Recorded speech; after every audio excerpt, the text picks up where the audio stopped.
So I read this article by Business Insider, and it says, I share a $4,000 New York City apartment with two friends. My room has no windows, but I love my living situation.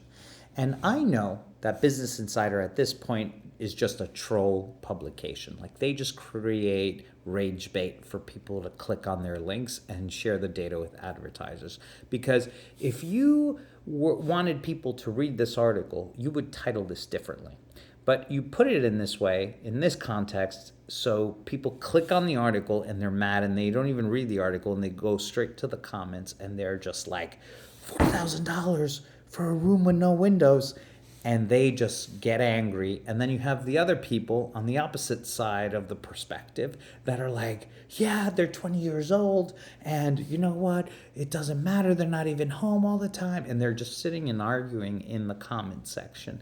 And what I will say is I'm probably one of the idiots in the latter section, because if you want to live in New York City, you can find a way. And the best way to do it is have roommates, share your living expenses. And you know what? If it's $4,000 to live in a New York City apartment with your buddies, and this is how happy they are. Look at them. Because you know why they're happy? Because they're living in New York and they're probably each spending $1,600 with their Wi-Fi and their electric and everything to live in New York in their 20s.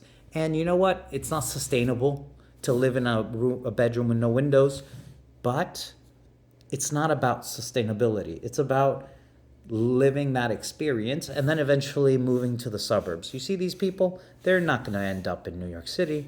They're going to move out to the suburbs. And that's how you do it. Because for those of us who do remember, and I know New York City has reached peak unaffordability, but New York City was never affordable. It was never affordable. It was always expensive.